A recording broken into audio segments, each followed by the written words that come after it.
Hi, this is Mark Gunaberti, financial columnist for the Union, host of Money Matters on KVMR FM, and a licensed California insurance agent. So let's talk about the fiasco that is fire insurance.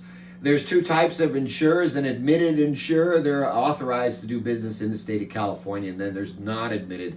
They are authorized to do business in California, but only if you cannot find a policy from an admitted insurer. Now, what's happening with all the wildfires, the Paradise fiasco, the terrible thing that happened up there, a lot of the insurers are not rewriting policies. I myself got mine canceled as well. What will happen is the insurance agents are very, very busy right now scrambling to get you a quote for your dwelling policy. Your dwelling is the house itself. Then there's the contents, the stuff inside. Now, what's happening is certain admitted insurers, just a few, from what I hear and from what I understand, are writing policies here, but the prices are going to be extremely high. If your agent cannot get an admitted insurer to write the dwelling policy on your house, they will go to a non-admitted insurer. This is called a foreign insurer, but it doesn't mean that they're foreign. It means that they're just out of the state. They may not be covered by the California Insolvency Fund. So it's not that they're bad insurers. It's just they haven't either applied to California or they are not fully applicable to the laws of the Department of Insurance in California. But you can still get a policy. So what's going to happen is your agent's going to contact you 2 or 3 weeks prior to where your policy expires. I know we all get nervous because it's like, mine was canceled 2 months ago, but it actually expires at the end of June, and they're not going to meet with me till the first week of June. Of course, I'm an agent, so I may be able to write my own policy there. So again, there's two types of policies: dwelling policy, those are the ones that you're going to have trouble getting, and then there's the contents liability that's inside the house, okay?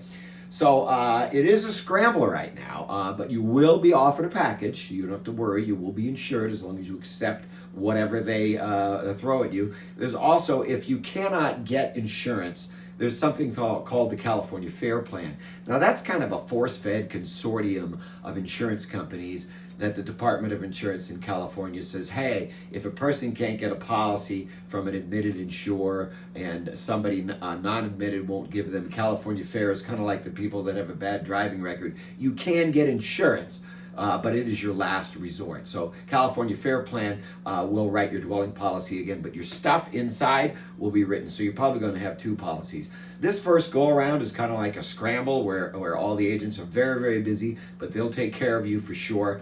We do return phone calls, so if you have questions or things like that, I welcome your calls. I'm really good at calling people back. And then be sure to keep your appointment with your agent, because they're going to meet with you about 2 or 3 weeks before your policy expires, so you're going to have to pick something. So once again, you're either going to get an admitted insurer that's going to quote you on your contents in your dwelling, or you may get a non-admitted insurer. Some of the insurers will only quote you on your dwelling, and then your contents will also have to be wrapped in with a second policy. From what I've seen, you can expect to pay 2 or 3 times what you're paying now. It's unfortunate, but in my opinion, what's going to happen is all these admitted insurers that have stopped writing because they really don't know what their risk is, I think next year they're going to come back in after they've done their actuarials and their studies, and they really know what their risk is, and then we're all going to be shopping again next year. Okay, so that's what's going on. Call your agent. You can call me if you've got questions. My contact information, my licensing information, and my address is at the end of this video. Okay, so thanks for listening. Good luck with your insurance requirements and your needs. And again, if we can help you, give us a buzz. Thanks for listening.